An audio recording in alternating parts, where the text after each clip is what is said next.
G'day, I'm Cam, and this is a behind the scenes look at my short film, The Assistant. The film was shot with the QCam 8K 360 video camera paired with the Zoom H3 VR Ambisonics microphone.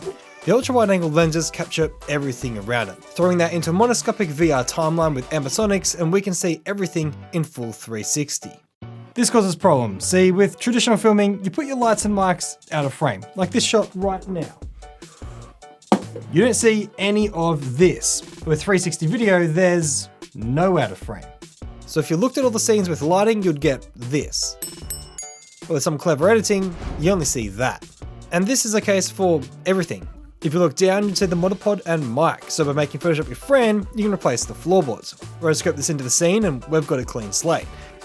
This allows me to align all of the flashback shots, making them appear around you, if by magic. But what about sound? Well, this little microphone causes as much of a headache as it does by just looking at it.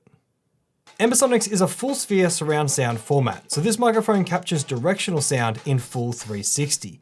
So for mixing, you're mixing in a sphere. This is what's then repositioned in VR through head tracking into standard stereo signal outputs. Software uses algorithms to take parts of each microphone to then pan the source audio to the direction of the listener.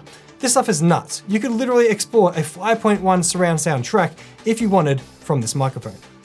Whacking the B format AmbiX file together with our 360 footage, we end up with on-location recorded sound, which comes from where you look. And by cheating the decoder, we can inject mono or stereo source audio into a specific position around the listener. This is how I got music to come from everywhere at once, but the voiceover of the assistant to be directly at it.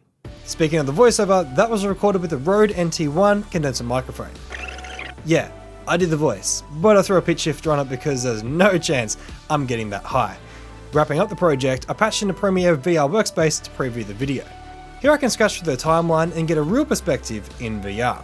This allows me to find any potential changes that may need to be made.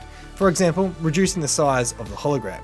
Oh, I do have a video doorbell, but mounting a GoPro gives the perfect angle for that hologram doorbell shot. There's plenty of other small elements that make this all come together, like removing myself from the scene when turning the lights on and off, creating a full-blown TV advert for the newer beta model that runs on the TV, and animating emoticons to add personality. Hopefully this video inspires you with the potential of 360 video storytelling, or at least excites you to dive deeper into this ever-growing format. Thanks for watching. See ya.